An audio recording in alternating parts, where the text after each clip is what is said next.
Good morning, and a warm, warm welcome.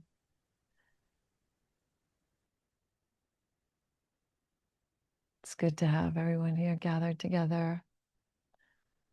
Our beautiful Sangha, lots of friends, new and old.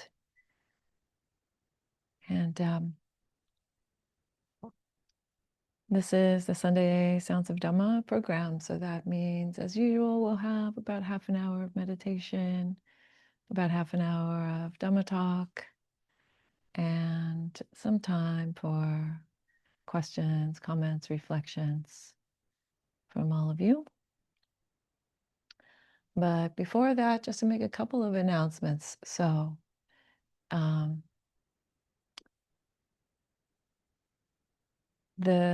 a week from today, on Sunday, May 31st, we'll be having our fabulous Wesak celebration, our celebration of the birth, enlightenment, and death of the Buddha, the historical person who is our original teacher on this path.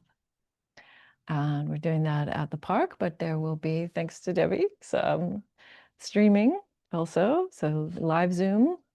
And it'll be quite a different program than what we usually do on Sundays, but everyone's welcome to join on the usual link if you're online. And in person at Oronoko Park, if you're here locally, we're happy to have you. There's a potluck lunch. Please do register if you're coming. There's a place to do that on the website, and also a place to mention what you'd like to bring for lunch if you're bringing something for the offering. We're actually doing this jointly with many other sanghas in Washington, D.C. So we have long been part of something called the International Buddhist Community. And it's I don't know how many sanghas, maybe 12, maybe 14 different sanghas here in the D.C. area. And so it's our year to host. We didn't know that until about 3 weeks ago. But it will be a fun gathering. And what else is happening? So Summer Book Club has been announced. Summer Book Club starts in July. The book we're reading is by Ayakema, a German woman who was instrumental in the reestablishment of the Theravada Bhikkhuni lineages. So that's always fun. Sorry, did you say this was a book club? Not this, but that there will be book club in the summer and starting in July, Wednesdays at noon Eastern. It's up on the calendar there on the website, reading Ayakema's book. Yeah. One of Ayakema's books. She has many. All right, beautiful. So I think that's it for announcements this morning. And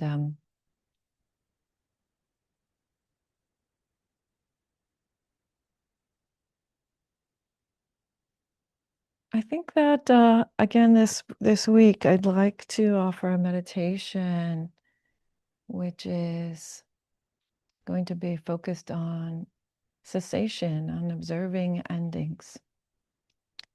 And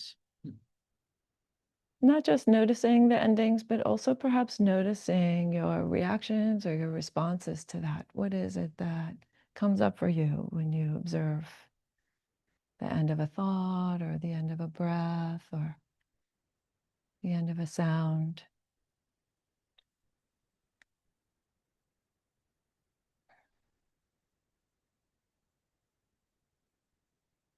So we'll go ahead and have everyone, except for Claudia, mute their mics and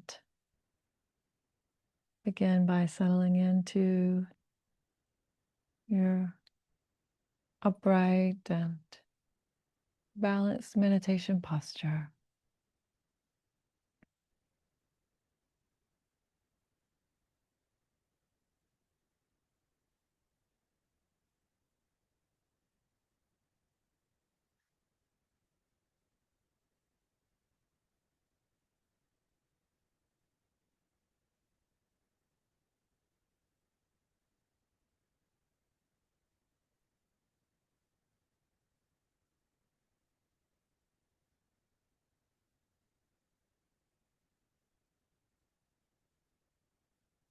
Really sensing the weight of the body on your seat.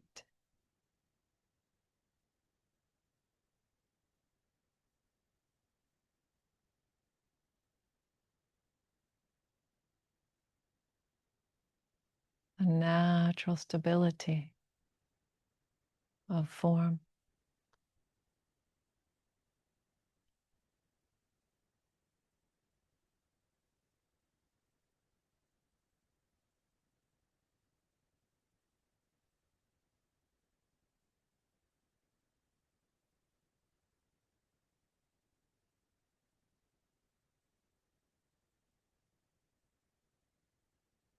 And relaxing the belly. Just let the body settle right here in this time, in this place.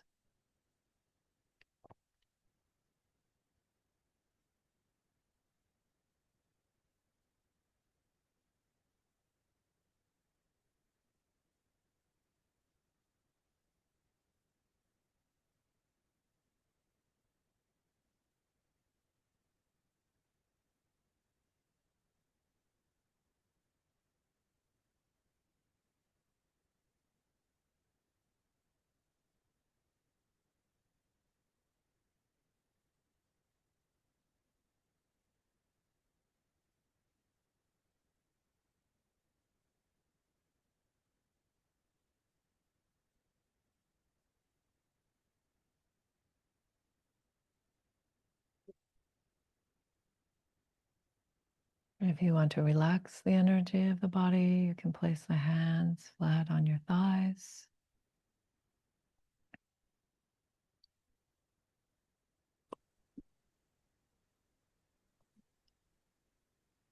Or if you want to gather the energy together,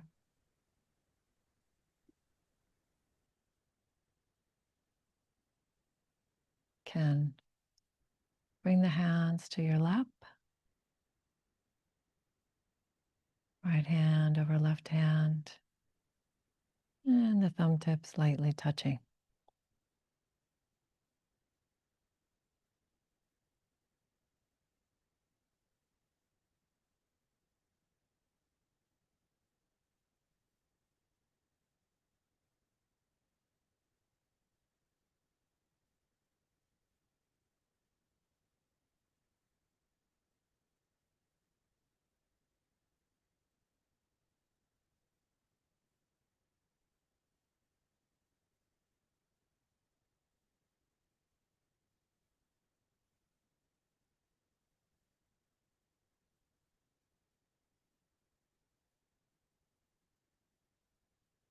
And moving the attention up the body.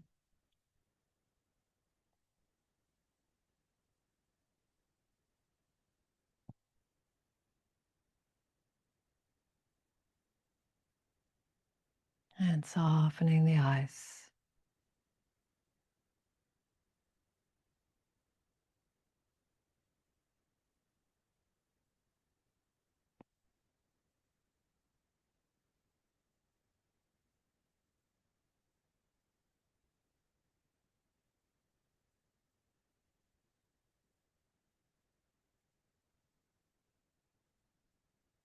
And relaxing the mouth.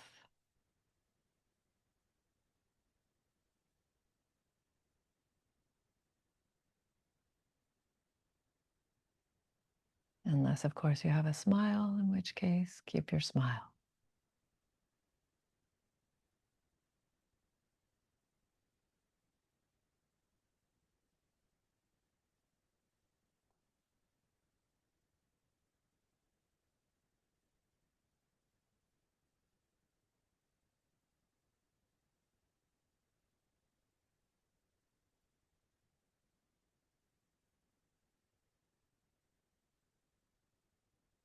And perhaps by now, the sensations of the breath have come into your awareness.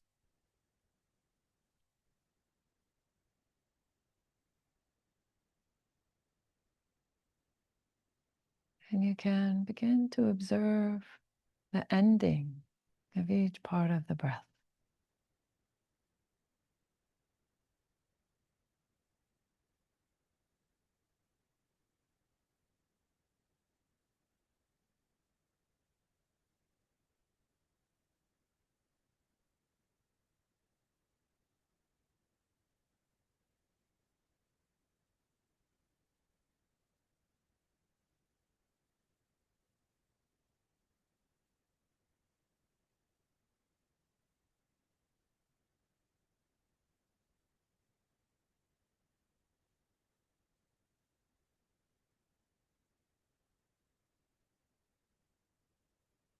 Just allowing the attention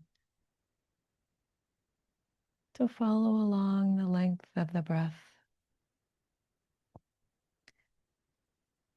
until you see the cessation of each part of the breath.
No need to change or control anything at all.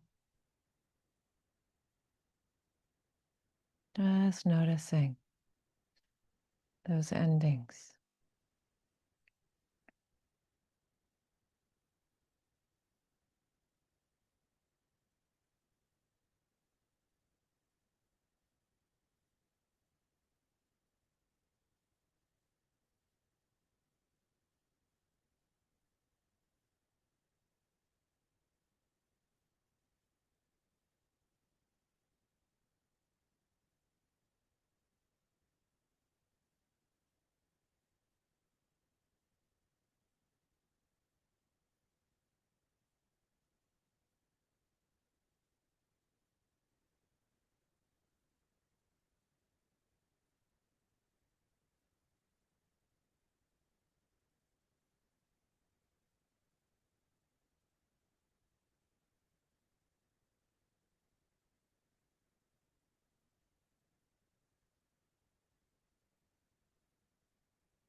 And checking in for any kind of response or reaction to seeing those endings.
And now shifting so that the attention can observe other kinds of endings. the end of a thought or the end of a sound.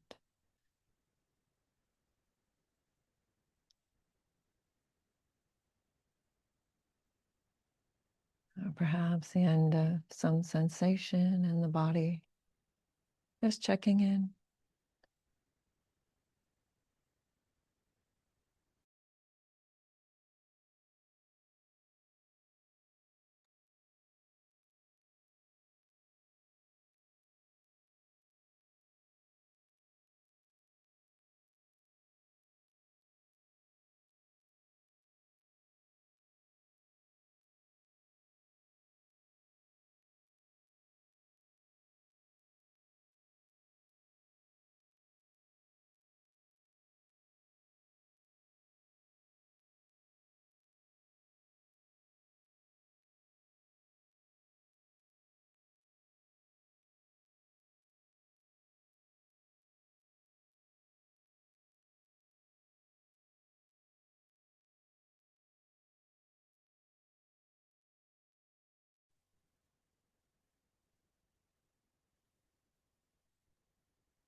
Sensations are known. Sensations of touch or hearing, smelling, tasting, seeing, or thinking.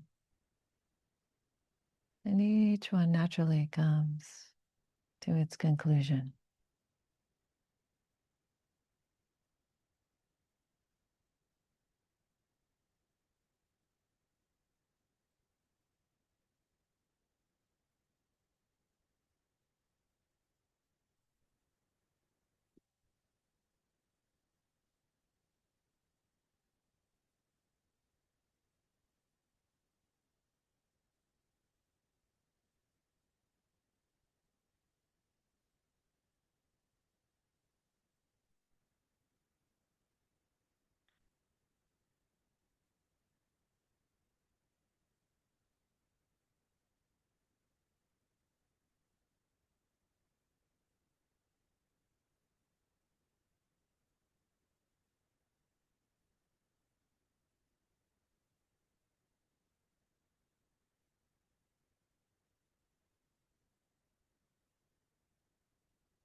And perhaps noticing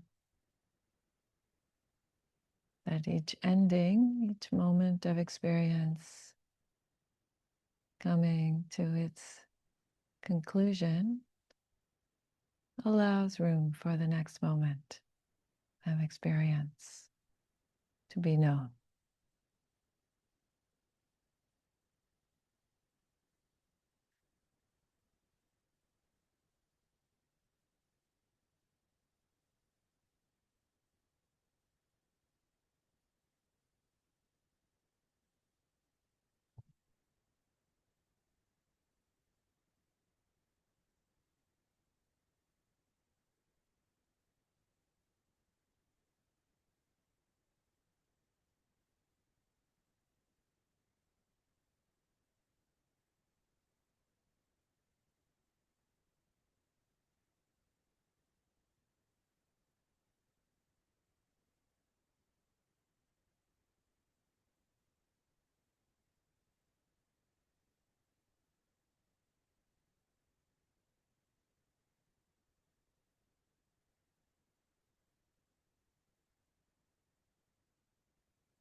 attending to cessation of phenomena.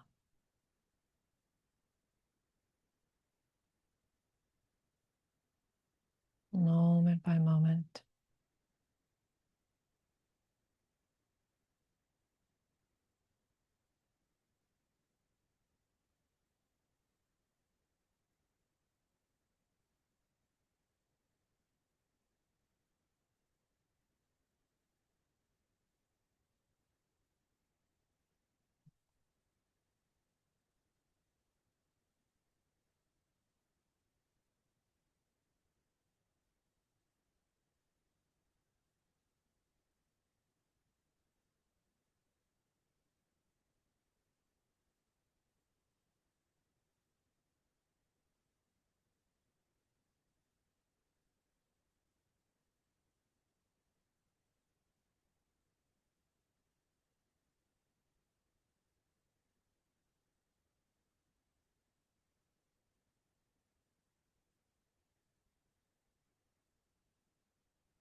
Staying with present moment experience.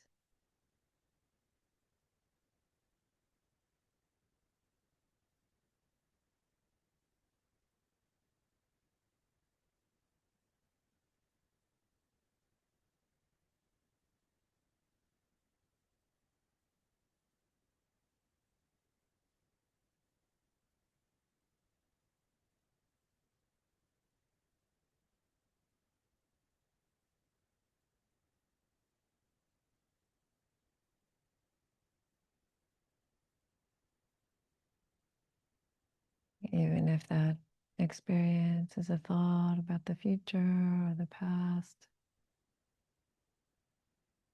just aware of what's happening now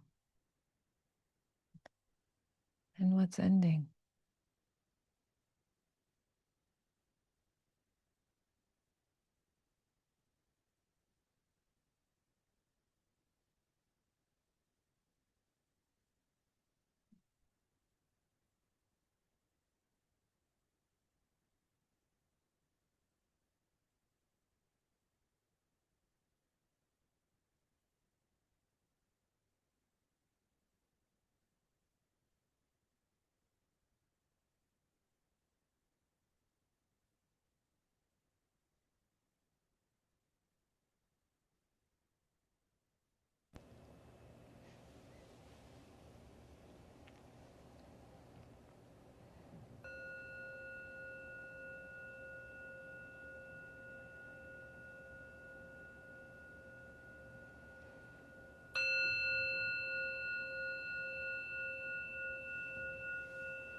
All right, beautiful. Claudia, creo que tienes que aumentar tu volumen. Creo que no te pueden escuchar bien los que están esperando interpretación. Gracias. All right, beautiful.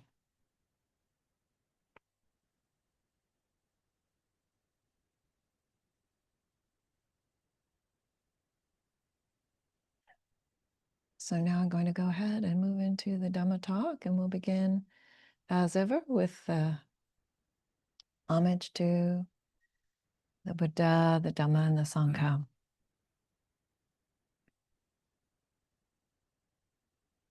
So feel free to chant along if you would like, or just let it wash over you. Namo tassa bhagavato arahato samma sambuddhassa. Namo tassa bhagavato arahato samma sambuddhassa. Namo tassa bhagavato arahato samma sambuddhassa. Bhutang dhammang sanghang namasami.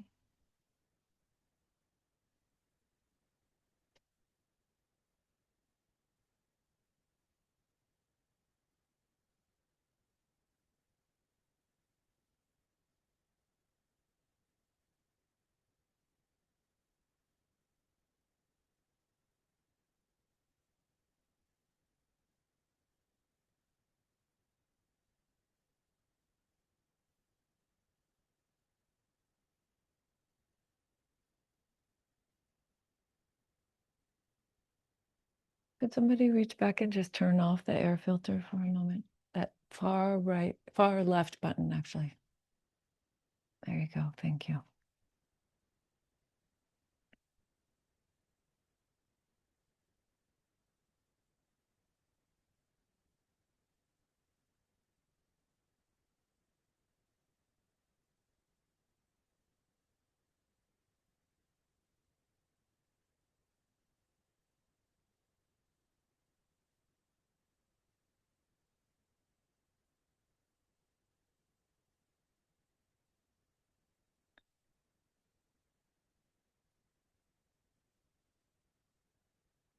This is the month of May.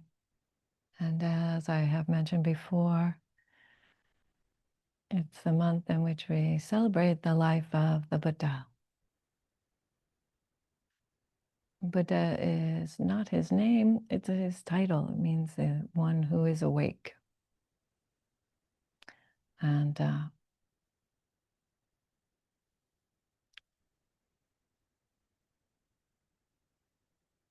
the texts that we call the Nikayas, or the discourses, are our best records of what his life was like. That and the Vinayas, various Vinayas from various schools, and the Agamas, the Chinese Agamas.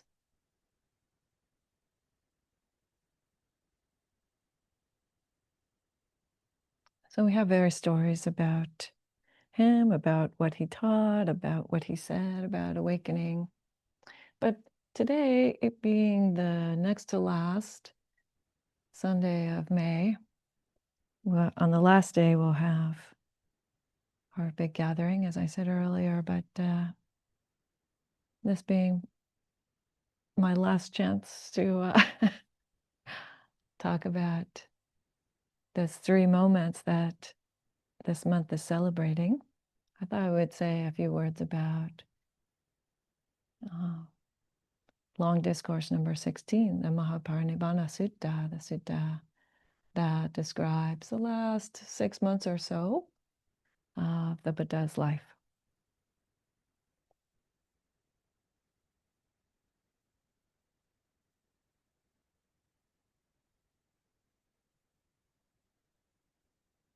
I'm always very moved by this sutta. It's a long sutta. There are a lot of stories in there. And actually, I should also mention that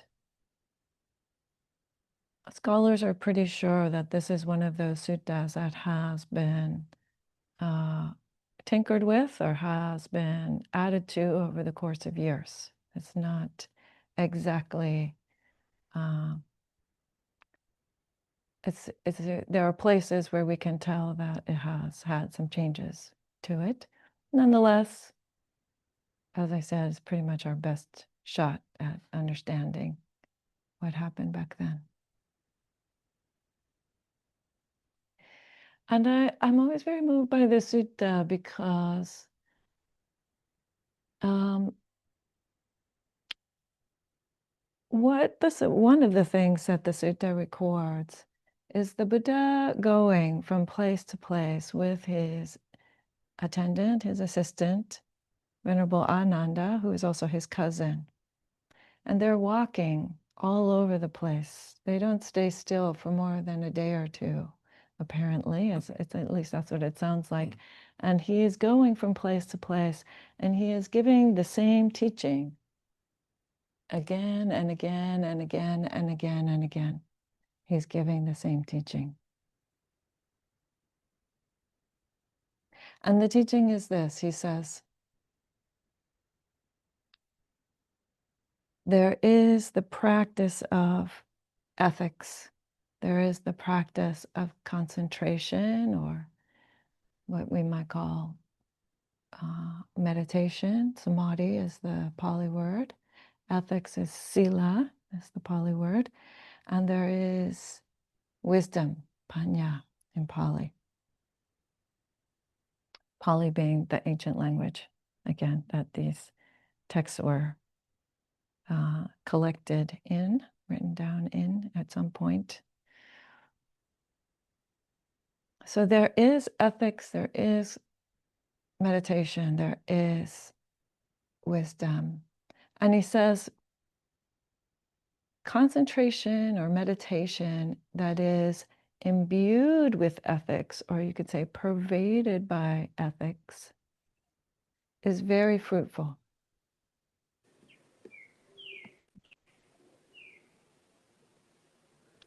And then he says, and wisdom, which is imbued with concentration, or wisdom which is pervaded by concentration, is also very fruitful.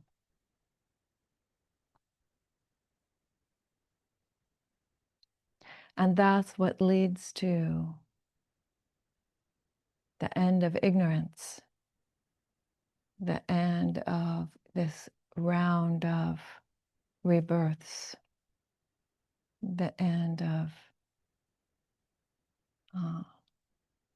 all forms of suffering.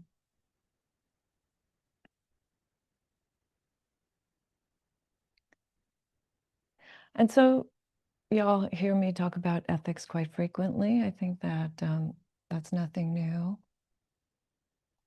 It's definitely an important aspect of our practice.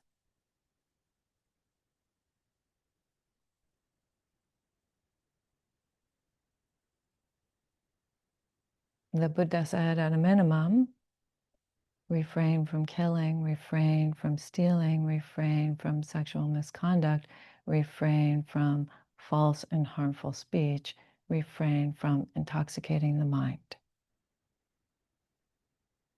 And those are the 5 basic precepts. Precepts being the word that we use for these ethical injunctions, ethical guidelines. And in a way, you can think about ethics as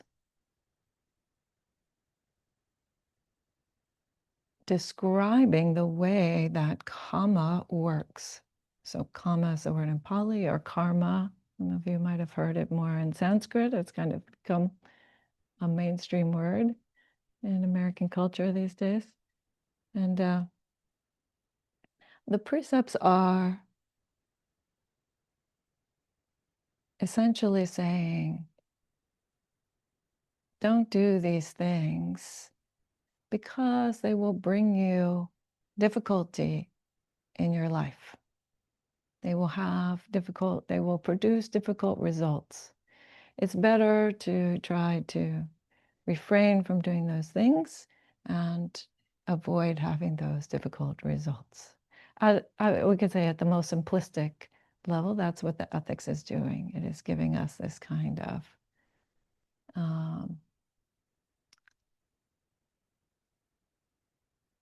suggestion for how we can work with the principle of karma.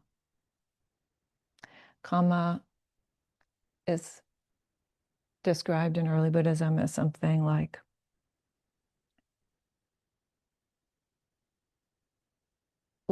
almost like a physical principle. It's present everywhere, is present at all times. I liken it to like gravity, you know. It's functioning everywhere all the time in some way or another. And we don't have a good description for it. So just like gravity, every once in a while, you know, we come out with these beautiful scientific articles saying, oh, we thought we knew how gravity works, but actually there's this new bit of information now. Right?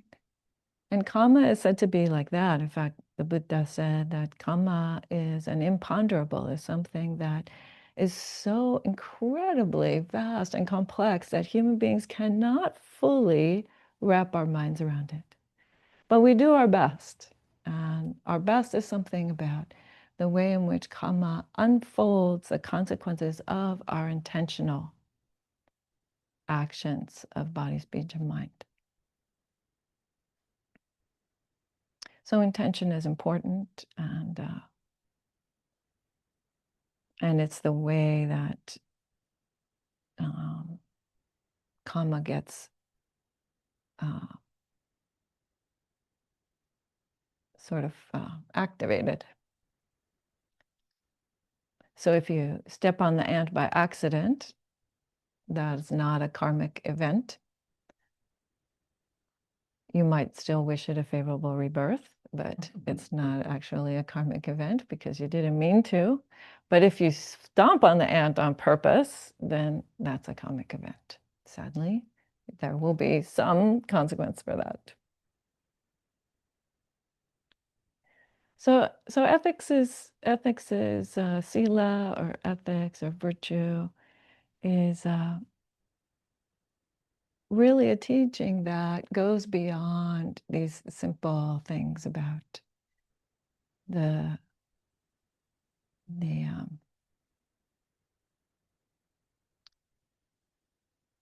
these 5 guidelines, and is actually a much more vast teaching about the way in which our lives are this unfolding, this vast karmic unfolding over space and time. But we would do well to keep to the specifics, right? You can't really ignore that.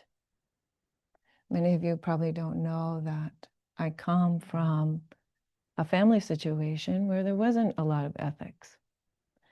My dad, when I was a teenager, was struggling to feed our family of 4 kids and decided that he was going to go into the drug business.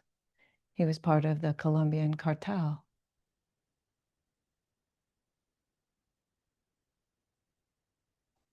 Yeah, I feel a lot of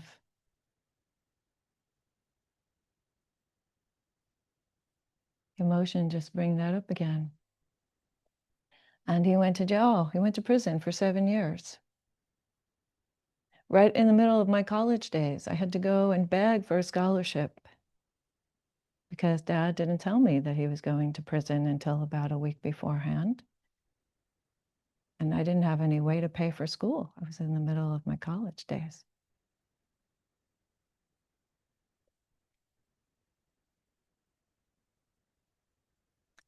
So thankfully they did give me a scholarship, and I was able, not a scholarship, but a bunch of loans actually, and I was able to finish school and take care of all that.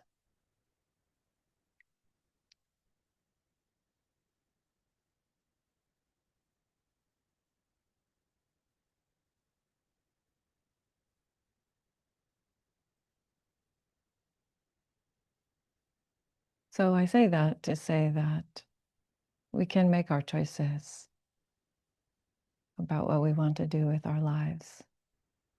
Our choices are not determined by the way we were raised or the role models that we had even.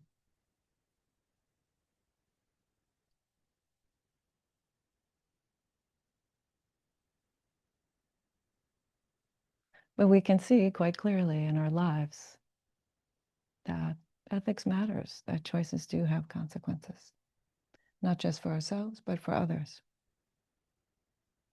and the other people in our lives.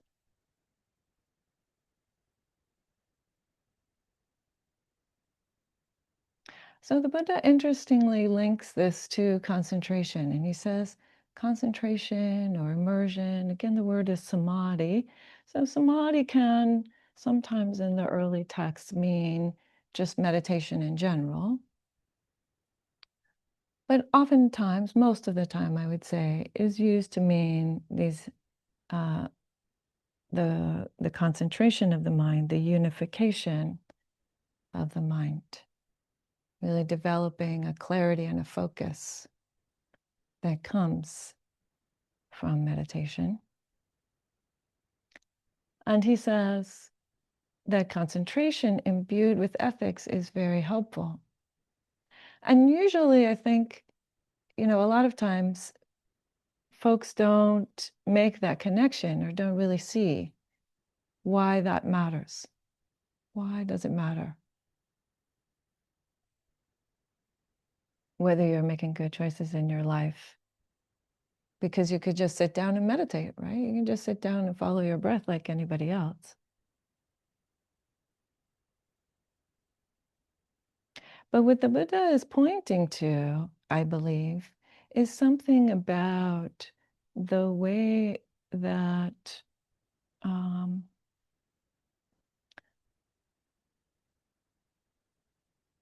if we organize our lives around these decisions, which are contrary to truth or contrary to kindness or contrary to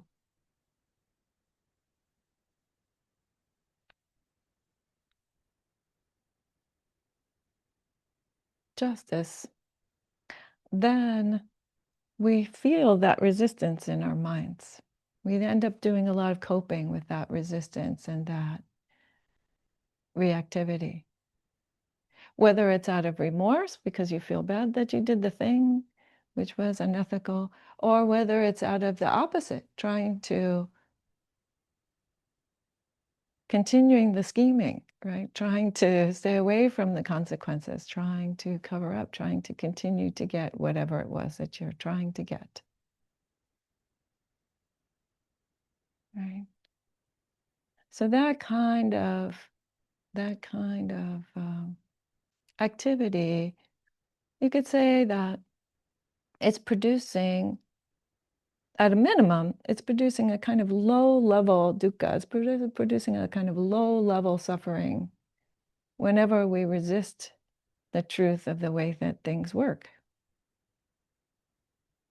Sometimes I talk about it in terms of rope burn, right? When we try to control the world or we try to get what we want in resistance to the way that things are, that's like holding on tightly to a rope that's moving. Maybe you've experienced this in tug of war or in sailing or in some other kind of thing.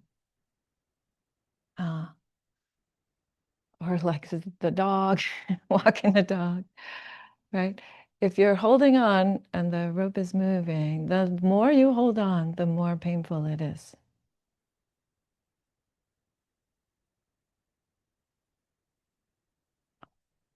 So it's like that. It's when we do unethical activity, it is creating this kind of resistance and suffering in the mind. And so that prevents the concentration, or you could say that makes the concentration more difficult, because concentration is really about settling and relaxing the mind and being present with what is in a relaxed and open kind of way. So if you have this strong resistance or these kinds of consequences or this kind of scheming going on, it makes it hard. and setting those things down makes it a little easier.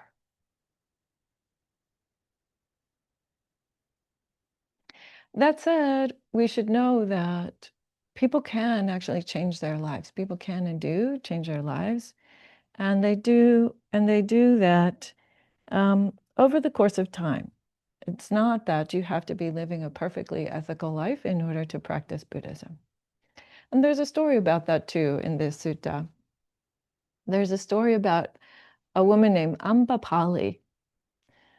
Ambapali was purportedly absolutely gorgeous, and she was her job in life, you could say, her vocation is usually a Pali word that's translated as a courtesan. Or we might think of them as like geisha of the time. They were supposed to entertain people. They were like an escort. There was a sexual implication there. She had this role as a sex worker or as an escort of some sort. And she was also extremely wealthy because of that. She had land, she had money of her own, she had a nice chariot, apparently. And Ambapali hears that the Buddha has arrived at her grove, in her garden. Somehow the Buddha and the monks that the Buddha is walking around with have arrived at Ambapali's garden. So she gets all excited. She's like, great, this is my chance to go meet the Buddha. So she goes in her fancy chariot, it says, as far as the chariot will go, and then she goes on foot the rest of the way. And this is something that is a way of indicating that the Buddha would stay in these kind of more secluded places. And so she approaches the Buddha respectfully, and they have some chat, and then the Buddha gives her a Dharma talk, as he would do with anybody. She sits down and she listens to, she's roused, a rousing Dharma talk. That's how they're usually described in the suttas. So the Buddha gives her a rousing Dhamma talk, and she asks him at the end of this Dhamma talk if she can provide his meal the next day. She would like to provide the meal for the Buddha and the monks the next day. And as usual, the Buddha consents by silence. So if he were going to object, he would object, but he didn't object. He consents by silence. That's how it's described in the suttas. So great. So she's excited. She goes back to her fancy chariot and she goes to go get some help to make this meal for the Buddha. And on the way, she runs into a group of men from the Likavis, a different clan. And the Likavis, this group of men from the Likavis is known as the Likavi Bros. The Likavi brothers. They were literal relatives of various sorts, but they were also, kind of haughty and very, finely dressed with their own fancy chariots. And they come across, and they were part of the nobles, so they were used to, getting a lot of respect. And they come across Ambapali, and she's kind of in the way. She's on the road on the way back, and she's kind of in their way. And they say, hey, Ambapali, why are you in our way? And she's like, well, I'm in a hurry. I've got to go and get started on this meal that I'm offering to the Buddha tomorrow. And the Likavis say, oh no, we wanted to offer the meal to the Buddha tomorrow. So we'll give you 100,000 to give us the opportunity to give this meal to the Buddha. We don't know what, 100,000 what? Coins? Baskets of coins? I mean, could be anything. Horses, elephants, 100,000 something. Something very valuable. And she says, you could give me the whole of Vaishali, this city in which they live, and all of its wealth, and I wouldn't give you the opportunity to do this meal for the Buddha instead of me. So she stands up to these guys and says, no, I want to do this thing. And so in any event, they go around each other And the Lakavi bros go to the Buddha, listen to a rousing Dhamma talk also, and ask him again anyway, can they give the meal?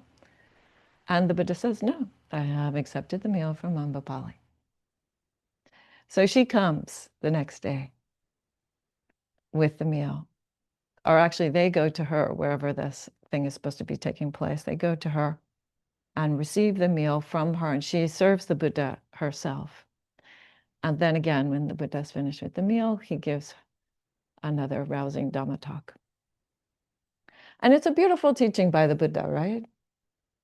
About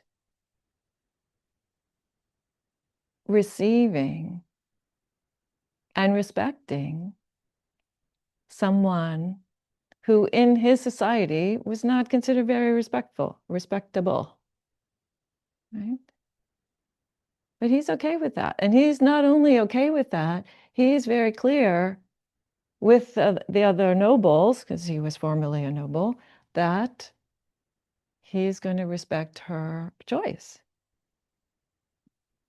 And he's going to treat her just like any other person who would make an offering to him. He's not saying, oh, I won't receive food from her hand. Or I would let some guy instead of her, or some person with a different position in our society instead of her. So it's a beautiful lesson from the Buddha, but it's also a lovely lesson from Ambapali, right? So Ambapali takes her place as someone who has agency to make this choice. And eventually her story is, and this is not in this particular sutta, but eventually the story of Ambapali is that she's so moved by the teachings of the Buddha that she becomes a nun, and she becomes one of the Teris, one of the foremost students of the Buddha, an incredibly respected being, teacher. And she gives up all that wealth and all the fancy chariots and clothes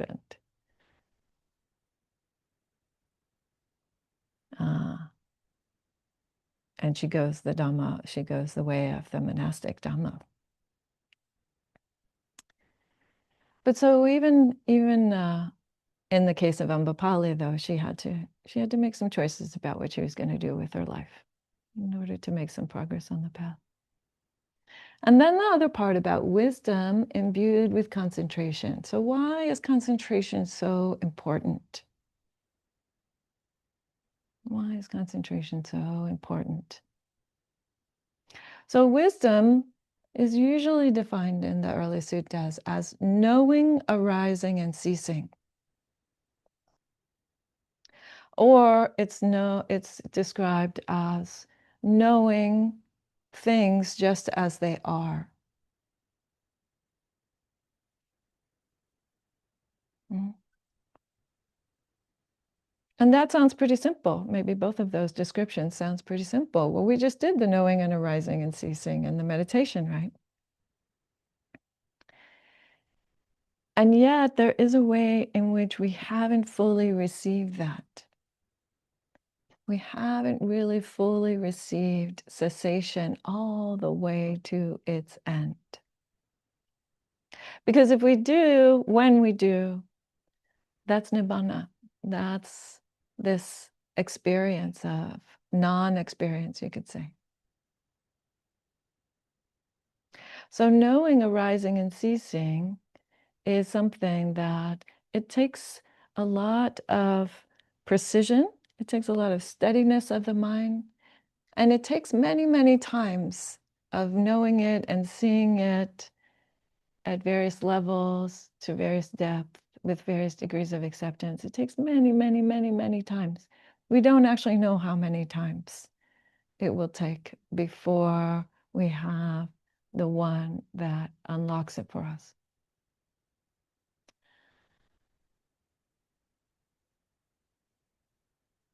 So the metaphor, the analogy that I've given for this in the past is like the bag of jelly beans. So it's springtime.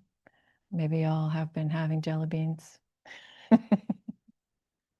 around Easter time anyway. We would have them in my house growing up. And so you have a bag of jelly beans and you eat one jelly bean. And so you eat your jelly bean, and then you get to the end of the jelly bean, you swallow a jelly bean, and it's done. And you think, oh, that was nice, though. I'm going to have another, right? And you get to the end of your jelly bean, and then it's done. And you have another, right?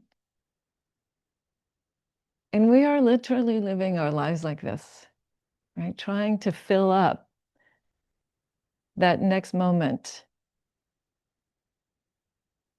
because we don't want to come to the end. But at some point, you see that every jelly bean will come to its end. Every jelly bean. And when you do that, when you finally know, really know in your heart that every jelly bean comes to its end, then you will set down the bag of jelly beans.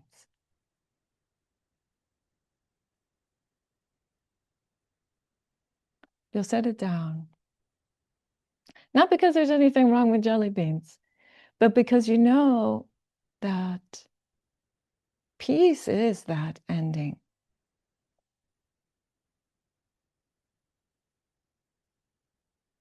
That's the peace of the way. That's why the goal of the path is not joy or something pleasant. Although Venerable Sariputta is famous for having said that nibbana is bliss, when asked by his students, well, that doesn't make sense. Nibbana is the absence of all experience, all contact, all phenomena. So how can nibbana be bliss? And he says, precisely because it is the absence of all of those things, it is bliss.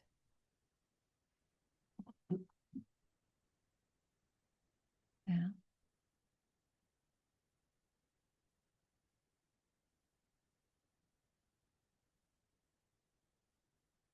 So when we are able to concentrate our minds, to really steady the mind, to unify the mind, to be fully present, really, really fully present for the arising and the ceasing of phenomena, then wisdom shows up. Then that knowing is profound. And it's so clear and deep that you cannot resist it anymore. It doesn't make sense. There's no motivation anymore to resist it. Because you see that that is the way that things are.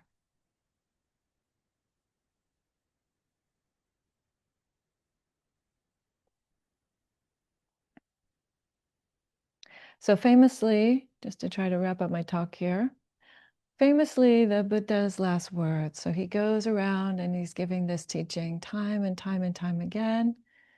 Presumably he gave this teaching to Ambapali as well. Right? He gives this teaching to anybody who's willing to listen. What is it again? That concentration imbued with ethics is very fruitful. And wisdom imbued with concentration is very fruitful. And that will lead you to the end of suffering, the end of all the taints specifically. So he gives this teaching time and time again, but when it comes to the last few moments, and he's lying between these two sal trees, and the monks are gathered, and the townspeople are gathered, and the devas are said to be gathered. What is the teaching he gives at the end? He says, Vaya Dhamma Sankara Apamadana Sampadata. Things that are constructed, conditional, which is everything except nibbana, things that are constructed are falling apart. They are going away. is a very poignant teaching, because the Buddha is that too. That's what he's saying. It's my time. This thing is also going away.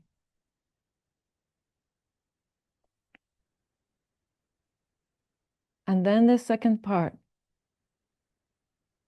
Apamadana Sampadata, means something like fulfill the way with care, fulfill the way with diligence, fulfill the way by applying yourself fully.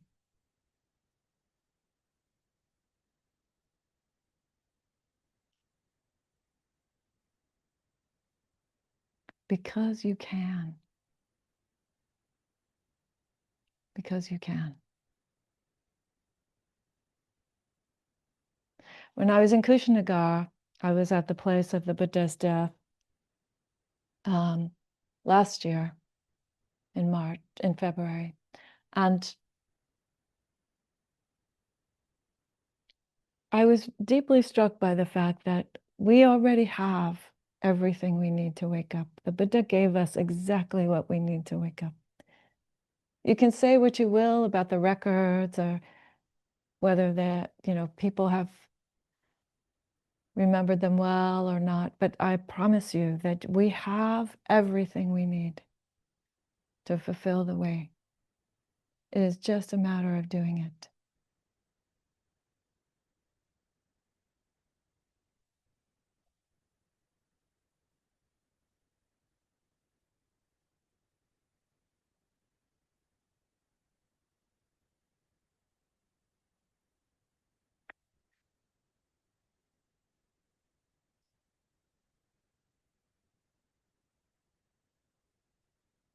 All right, so that was a little bit of a longer Dhamma talk than usual, but we still have quite a bit of time, I would say, to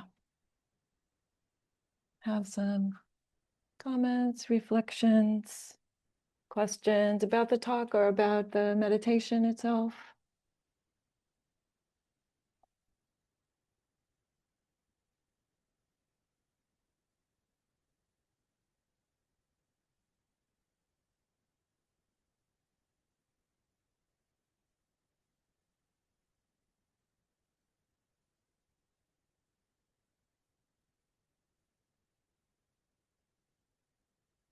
Yes, Brian. Thanks as always for a great talk. My question would be, what would you say to lay people who have not taken on monastic precepts and are struggling a bit with not putting down the jelly beans? And in this case, that could be food or too much television or whatever the case may be. Anything that's kind of a distraction that kind of like you mentioned, it's one thing to know cessation on an intellectual level, but then on a experiential level, keep thinking that the jelly beans will never end if I just keep eating more. So to me, it seems like there are some things that, I'm not talking about alcohol or substances. I'm talking about just, like I said, maybe junk food or TV that seem like an escape, but, kind of like the Two Arrows Sutta, we're told that why do we go to sensual pleasures? Because we don't know of the escape of dukkha or the cessation of dukkha. So that's my question. Yeah. Well, the main thing that I would recommend, Brian, is to try to develop joy in your meditation. If you develop joy in your practice, and even not necessarily in the meditation, now that I say that, any kind of joy in your practice. Maybe some people love chanting. I was recently at this Buddhist Global Relief planning gathering, and the Chan monastics were running a gathering. It was at their retreat center, and they chant before they sit and meditate in the morning. They chant for a good half an hour of mantras and things, and lots of drums and bells going. And I thought, that's quite unusual. Usually, me anyway, I like to start the day in silence, but they do it differently, and it brings them a lot of joy. You could tell that they were really enjoying the chanting, and that was a way of them getting ready for their meditation. So find the joy in your practice, because that's what's happening, just as you said, Brian, is that you think that these other things, the food or the TV or, any other thing, is going to bring you enough joy that it's a relief from whatever other thing, whatever suffering you're experiencing, whatever dukkha you have in your mind. And yet, the joy of practice can far exceed the joy of any kind of mundane anything. Especially like the joy of insight will blow your head off. So I would say just keep augmenting the joy in your practice, in whatever way your practice is bringing you joy. Then really stay with that and remind yourself of that. And then your mind will gravitate toward that, right? Because that is a phenomena that we know, right? That the mind tends to want to grasp at or want to lean into pleasant phenomena, right? So the Buddha, in his brilliance, said, right, we lean into pleasant phenomena in your practice. And I imagine it's also about kind of being very intentional with habitual, like working with habitual action and really being set on changing it somehow. Yeah, so on that note, I would say watch carefully the choice, the moment of choice. What is it that is driving that choice? What kinds of conditions are present that makes that seem like the best choice? Yeah. Thank you. Thanks, Brian. Hi, Emily. Hello, dear Aya. Hello, dear Sangha. I so appreciate our gathering and being together this morning, and so appreciate the Dhamma talk, Dhammadīpā. Especially if I copied it down correctly, your quote about wisdom in the early suttas is described as knowing arising and ceasing, or knowing things as they are. And then you're connecting that with our letting go of resistances. I just want to share that lately I've really been practicing more pointedly with seeing and releasing my resistance to things as they are, even subtle levels. It doesn't have to be big things. It can be very small things. A fly landing on the kitchen counter. I mean, it gets real great. And not smashing that ant. But then of opening, the second part of that, opening hand, head, heart to the practice of acceptance of what is arising and what is ceasing. I've been practicing sprinkling a question to myself throughout the day. Am I posturing resistance at this moment, or am I posturing acceptance? Things as they are? Because I'm really finding, and you mentioned this connects with something you said in the Dharma talk, forgive my lack of memory, but I'm finding that my body knows the answer. Like I'm literally embodying resistance, or I'm embodying acceptance, even whether or not, even if my mind is harboring confusion, and my body knows. In the meditation that you so beautifully led, I experienced a kind of relief at the awareness of and acceptance of ceasing. And not just predominantly in my mind, but energetically in the body. And that felt like a wonderful combination of both grounding and opening at the same time. So anyway, all that to say, much gratitude for your teaching and your leading. Thank you. Thank you for that reflection, Emily. I really appreciate that. And yeah, that is the path right there, right? That we engage time and time again in the small things and the big things and all of it. And so much mudita for you, feeling some relief from the cessation, and really, yes, Yes. Wonderful. Okay, Deborah's got her hand up.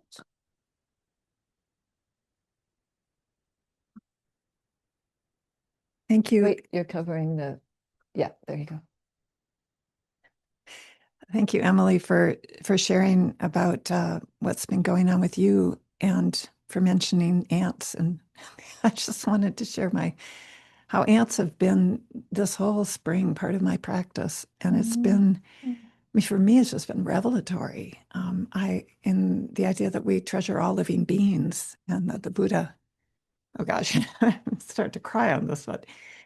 But just this feeling of interest, and I've been sort of channeling Edmund O. Wilson, but this interest in the ants that are crawling on my countertops, and how their lives, and they're sending out their scouts, to try to figure out where the water is and where there might be a crumb, which I'm trying to keep very clean to dissuade them. But it's and I've been feeling, with the Vedana tones of like irritation. And I've thought about you and your cushion from time to time. It's like, "Ugh, these ants."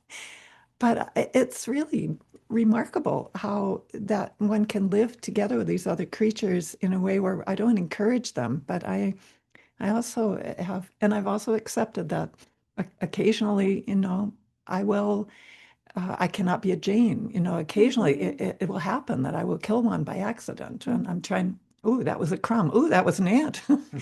Anyway, I don't want to go on about it, but it's just been a wonderful lesson. Beautiful. Thank you for sharing that. Yes. Yes.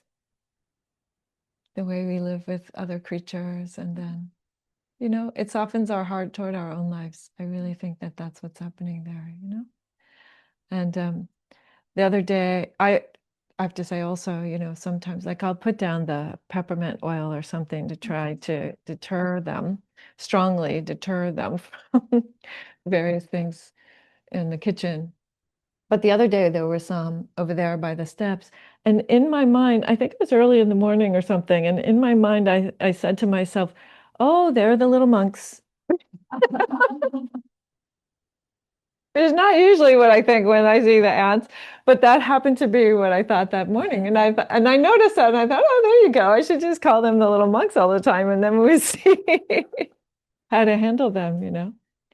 But and it's beautiful. And I want to say to everyone, including Emily and Debbie and Brian and everyone, that acceptance doesn't mean passivity, and I'm not saying that you think it does, but it does mean that we need to pause and receive again the truths of what's happening, the reality of what's happening, and then actually find our skillful response, right? So that's an important, next step, that acceptance in the way that I'm using it, or the way that I would propose we use it in Buddhist practice, is not about saying that everything's okay, but rather acceptance of what is as it is, and then finding that skillful, wholesome response to that.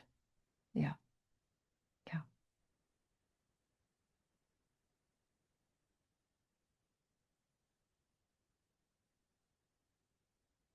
Okay, we still have time for a few more comments or reflections or questions. Yes, Michelle.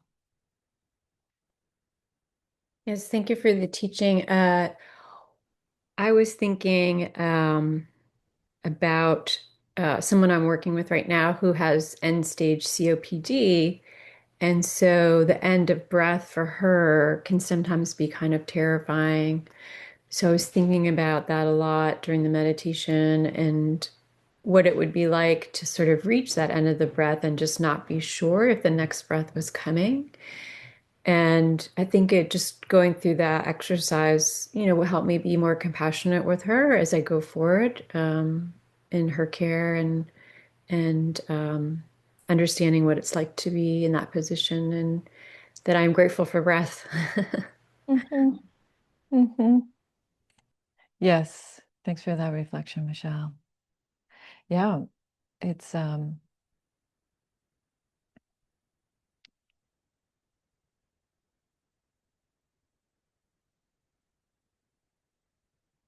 when the truth of our own impermanence is that present, it takes a lot of effort to stay steady and to really find what's the best way to pay attention or to be present. And yes, the breath can be difficult, not just for people who are dying, but or have COPD or various conditions, but for some folks, it's a little scary to notice the end of the breath. This is one of the reasons why I mentioned that in the meditation, like see what happens, see what your reaction is to seeing the end of something. I remember there was a Dhamma teacher who used to work with a lot of the homeless folks in San Francisco. My friend Jana Draka, who's passed many years ago now, died many years ago. And but Jana said that she'd never give the instruction to follow your heartbeat again, because some people would get really agitated at observing the heartbeat, and just even that momentary pause in between the beats was very, very difficult for them to observe. So,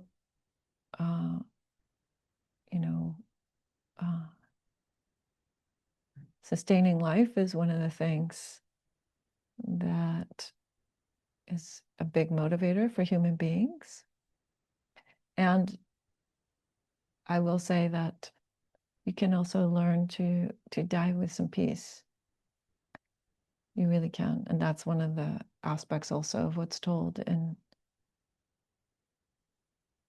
Long Discourse number 16, Digha Nikaya 16, about the Buddha's death.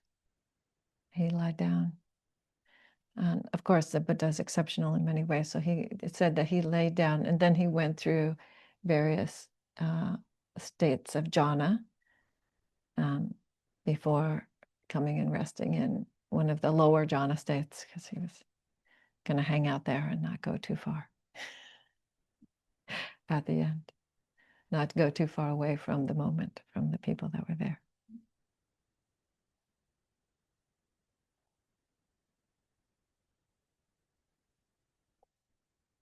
Okay, maybe one more comment or reflection. Claudia, ¿tienes algo? Déjame cambiar esto. Ok. Puedo decirlo en español y entonces así lo dices en inglés y yo luego lo traduzco, ¿no? Está bien. ¿Sería? Ajá. Nada más quería oír tus comentarios, porque ahorita con todo esto del cese, de esta práctica que Analio hace del satipatthana, ¿no? Que hay un momento en que trabajas con la muerte. ¿Cuál es tu opinión de eso, de esa práctica? Okay. So the question that Claudia posed is, speaking of cessation, she mentioned about Venerable Analayo's teaching on the Satipatthana and the 4 foundations of mindfulness and the study of death. There are these meditations on a corpse and the process of the dissolution of the parts of the body and so on that are specifically mentioned in this practice of the mindfulness of body. So I will say this. That is a very intense practice for most people. First of all, I think if you're going to try doing that practice, you need to be pretty grounded in the other mindfulness, the other forms of mindfulness of body. There are about another 10 or so of them within that sutta. And it's good to have some practice with those before you start to approach something like that. That said, we can do this, and sometimes it will just present itself, like the caterpillar that dies on the sidewalk and then the ants start to take care of the cat, eating the caterpillar. Or that a bird dies. The other day I saw a bird eating some other small furry creature that had died. So sometimes we will be presented with how this happens in nature. And, if you can, be present for that. That's, I think, a good practice. At Aloka Vihara, when I was at the monastery out in California, sometimes a deer would die in our meadow. And we would not move them. We would just leave them there and watch, how the process of nature taking back all of these elements and this being would happen. And that's the idea behind it. So the idea behind the meditation, they're called the charnel ground meditations because culturally in India, it's still done to this day. You have these places where people would bring their bodies and then the bodies would be cremated on these big public places and these funeral pyres. Or they would be left there if they didn't have the money or the, status to be cremated. So it was a place where you could actually go and see this thing happening, and you can to this day on the Ganges, on the what's called the Ghats. There are certain places where this is still happening. But the point of this is not some kind of curiosity, I would say. It is really about beginning to know this body as something that we temporarily inhabit, that is a group of elements that is constantly changing and falling apart in various ways. That this sense that we start out with very, very early, that this thing belongs to me, is a little bit off, right? And we need to see, oh yeah, eventually this thing also must be relinquished. So it's really about just starting to approach the sense of possession from the perspective of knowing that eventually it's going to change. And in our culture, it used to be that, we had this present also all the time because we would live in these bigger family groups with our relatives. So you might see your grandparent dying or actually die those last moments, right? Nowadays, we're not often in those kinds of groupings. So we may or may not be there for when that person is dying because they may be in a hospital somewhere or something like that. But this just, as you can, facing that, knowing that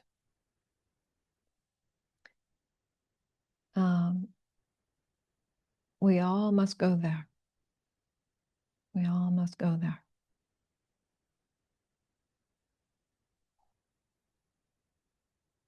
That will give you a lot of peace at the end.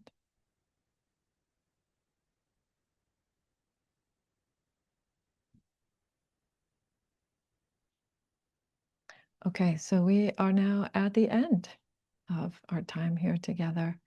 And I believe that Joso is going to be making the announcement today.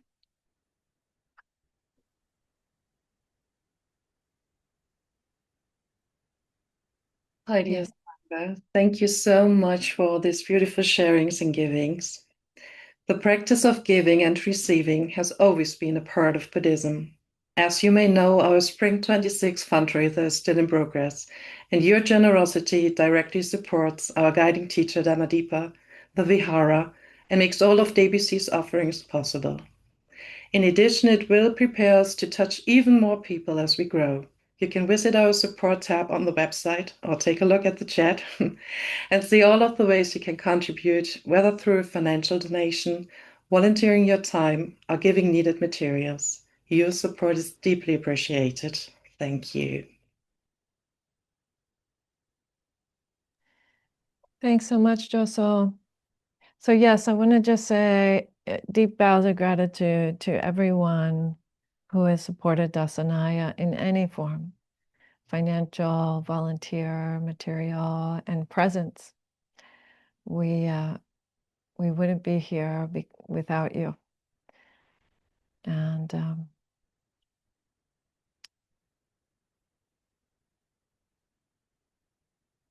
may we and all beings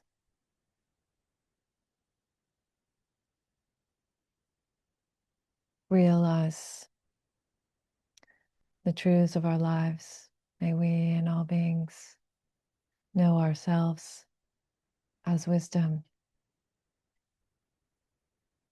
May we and all beings find the joy and the peace of the way, by the power of the Buddhas, the Dhamma, and the Sangha, and each one's efforts. May every being be liberated from every form of suffering and ignorance.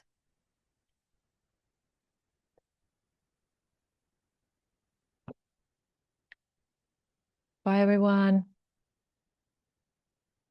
Take good care. Okay, so now